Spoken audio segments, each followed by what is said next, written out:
Welcome, everybody. My name's Ken Rosenfield, and I'm here with Matt Menard and Alik Farber, and we are the three co-PIs of the Best CLI trial. We're here in New York City at VEITH 2025. We'd like to thank Frank for hosting us at this meeting and enabling us to talk about Best CLI and the future of critical limb ischemia care around the world and in the U.S. So let's. I think it'd be fun to start out to talk about the trial and what the status of the trial is now. It obviously finished enrollment and has been reported out, but we continue to report out all the amazing results. So, Alec, you want to just talk a little bit about where we stand with Best CLI now and how far we've come? Yeah, first I want to say that I'm incredibly grateful for us to be here at the VEITHsymposium. Dr. Veith has really supported the Best CLI team over the course of our journey, and it's nice to be able to talk about where we are right now at this symposium. Upon the publication of our primary results, we received the grant from the Novo Nordisk Foundation to actually unpack the trial data set and really ask more important questions that remain to be asked within the data set. And so, for the past 2 years, multiple working groups from across the world have been working to answer the many questions that remain to be answered. And I'm happy to report that probably by the end of the year, we're going to be proud to say that we would have published close to 50 papers answering some of these questions. At the same time, we led an effort to collect the angiograms from Best CLI sites. I think we have up to 800 of them now, and at some point, we'll have the opportunity to analyze these angiograms and answer a lot of the questions that remain on the anatomy in Best CLI and the response of our patients to treatment. Yeah, I think that the anatomical and angiographic analysis will be incredibly revealing. It will hopefully answer some of the questions that people like I have, who are endovascular folks, wondering what happened to these patients. There was a little bit of a technical failure rate that we want to address and see what happened. What were these?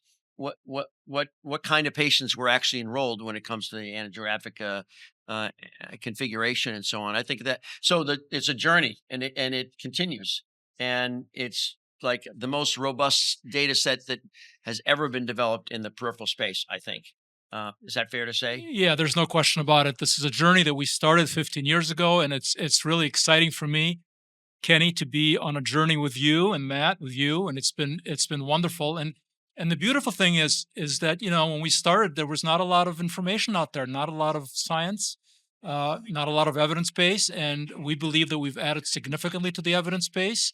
And of course, now the folks from SweetPad and Basel trials have also added more, and it's nice to see more information to be become available in the space of CLTI, where traditionally there not much has been available. So it's a great journey to be on, and I look forward to Yeah. continuing. Yeah. By the way, you said 50 papers, 50.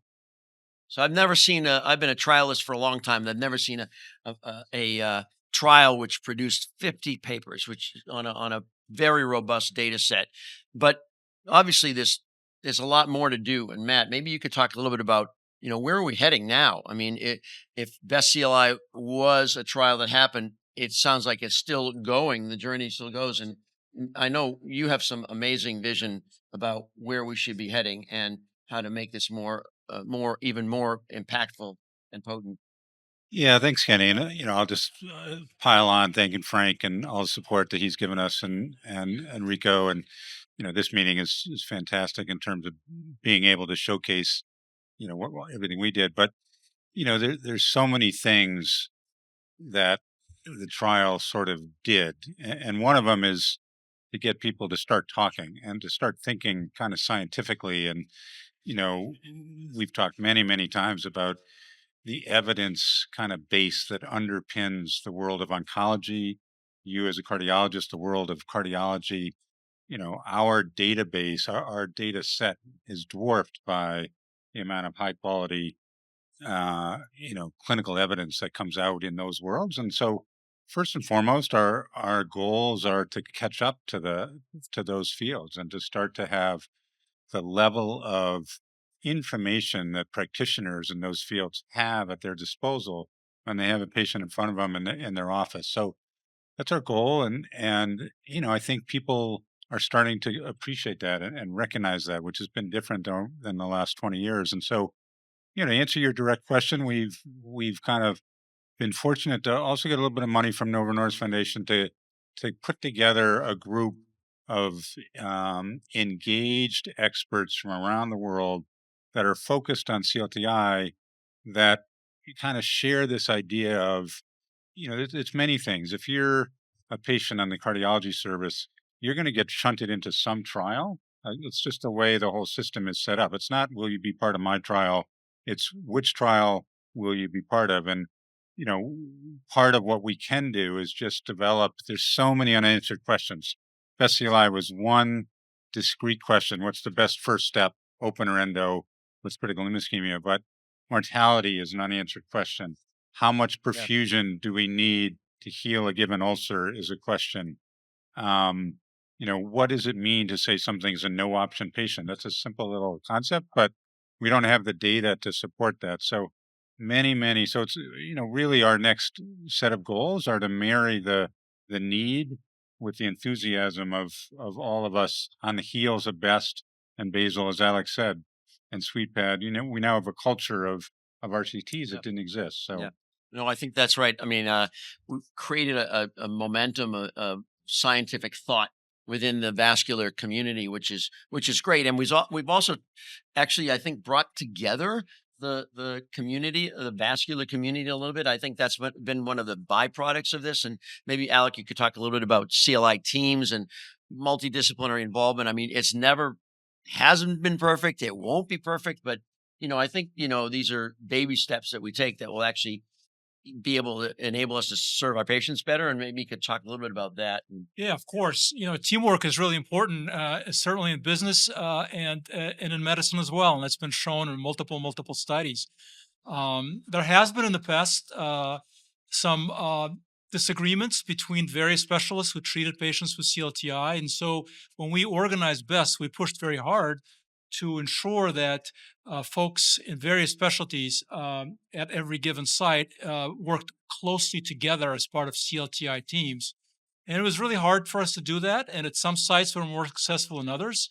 But I think in the end, Best CLI, as it evolved, really led the way for this idea of people working together as a team.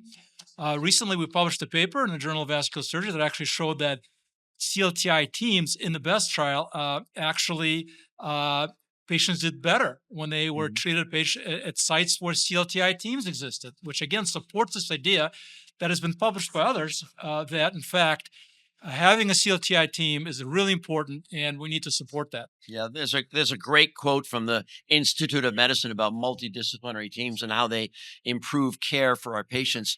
And so speaking of patients, Matt, maybe you could talk a little bit about the other aspects of Best CLI and CLTI care and actually where we're going, which is, we've had a lot of involvement with one of the members of this collaborative that we've all created is Feluso. And Feluso, as to me, represents like really getting into the communities, increasing awareness of patients. And that's where we really need to be to that's where it starts, of course. So maybe you could talk a little bit about what our vision is, or your vision, and our how we see this moving forward. Because I think Best CLI does need to move into the community, and the CLI care does. And yeah, maybe you could no, expand on that. thanks, Kenny, for the question. So, one of the things that we've tried to do is to think through the entire life cycle of a CLTI patient and identify all the different steps that are important. And part of that is prevention. So to add on to, your prior question, we're starting to think about how can we prevent. We spend our whole careers treating patients on the outer edges of that journey. So their legs are about to fall off. We're doing good stuff. We're saving legs, we're relieving pain, but gee, wouldn't it be great if we could prevent, Yes. figure out 20 years prior, same with carotid disease, same with aortic disease, prevent people getting to that end stage 4 cancer of vascular disease. That's part of it. Two other key parts of it are awareness. And we all know that there's a dramatic lack of awareness of PAD in general, certainly CLTI compared to stroke, compared to MI. And, we need to try to bridge that gap and to figure that out. Another part of it is access. So there's a great slide that just came out. It shows for all three fields, interventional cardiology, interventional radiology, and vascular surgery, the unbelievable gulf between the need and the number of practitioners. So we've been talking about this forever as well. So part of what we're trying to think about is how to, not just within the United States, but globally, kind of impact those two key pieces, raise awareness. We have ideas about, how to do that, but a huge part of the unmet need in terms of trying to move the needle globally. Yeah, thanks for mentioning that. I think we're going to need to probably develop other modes of reaching people, not just physician practitioners, but other healthcare providers, podiatrists and APPs and nurse organizers and so on. And that's part of the discussion about the global effort that we've been spearheading a little bit. But yeah, you mentioned prevention, and I just wanted to say that one of the other bright spots of the trial, through some of the folks that have been involved on the vascular medicine side, Josh Beckman and Mark Tanaka. Mark Banaka, this in our community, my cardiology community has completely embraced the GLPs and this PCSK9 inhibitors, and really dramatic reduction in cardiovascular risk. And of course, we have the highest risk with CLTI, with 30-40% mortalities within a couple of years. So one of the most encouraging things to me, Alik and Matt, has been that the vascular world, including surgeons as well, are now starting to really embrace that the prevention modules with medications and so on. Maybe do you think we can reach your surgical community with that, because it's so focused on, had been focused on predominantly, intervention, which is what they're trained to do, like I'm trained to do. But just curious. Yeah, I mean, Kenny, this is a really important question. And if you look at both BEST CLI and Basel 2 trial, one of the most impressive things that jumps out is the mortality that these patients have. CLTI patients have incredibly high mortality. And over the course of the past, decade, we haven't really done enough to actually bend that curve. And I think we have to do that. And that perhaps it may include more diagnostic procedures for coronary disease earlier in minimally invasive ways. It certainly includes smoking cessation and adoption of new medical therapies, including the ones you mentioned. So I think there's a lot for us to do. And I think some of the next trials really need to be focused on how do we actually bend the mortality curve in patients with CLTI. Yeah, but I'm encouraged by what we've accomplished with BEST CLI. I think it's not just been about revascularization, BEST CLI. It's been about spreading the word about, it's almost like a movement for CLI and pushing, getting some inertia to move forward to the next step. So just in concrete terms, Matt, what are our plans, and what are your thoughts about our plans and so on? Yeah.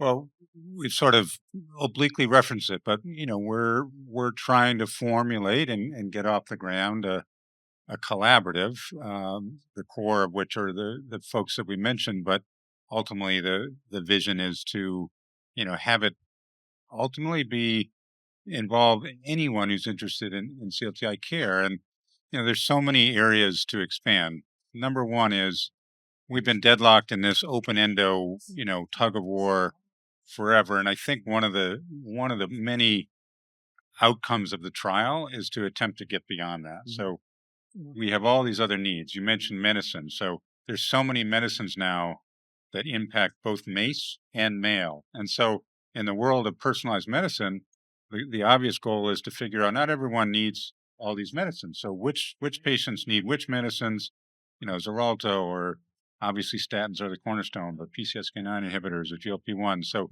just a huge ocean of opportunity there to kind of sort out best medical therapy. That's just one aspect.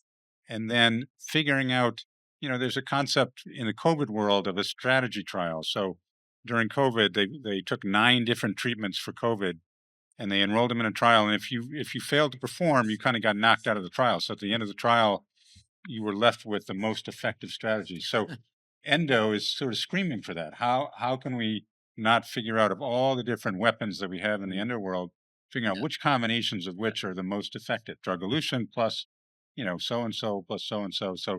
another whole. So building, really what it is building an infrastructure to be able to do the trials that we need to do, not the ones that, might not be sexy or might not yield the results you want, but the ones that we as doctors and surgeons and interventionalists want to know the answers to, and do this while working together. So you could argue that one of Frank's biggest legacies in this meeting is to bring people from all different specialties from around the world together, and everyone, at least for the moment, listens to one another.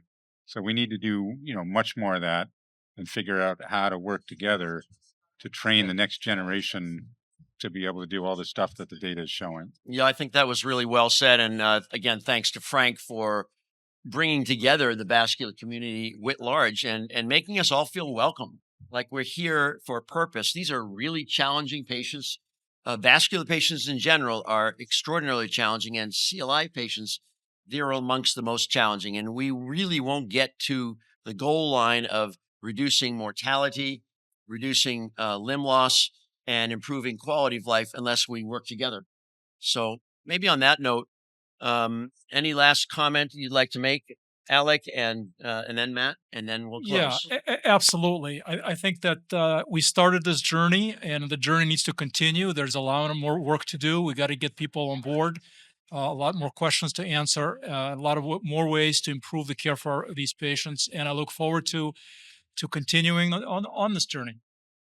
And Matt, any last comments? Yeah, no, I just say it's a great time to be in this area of research. These are tough patients. We know diabetes is exploding around the world, and so the number of patients coming down the pike is just going to get more and more. And so it's critical that we figure out the answers to all these questions. But the groundswell of interest, has never been higher. So I'll end by saying, for me, it's been an incredible privilege to work with my brothers here on my either side, and also Michael Strong was our trial manager, who without whom we really couldn't have gotten to this point. So hats off to Michael, and so thank you all.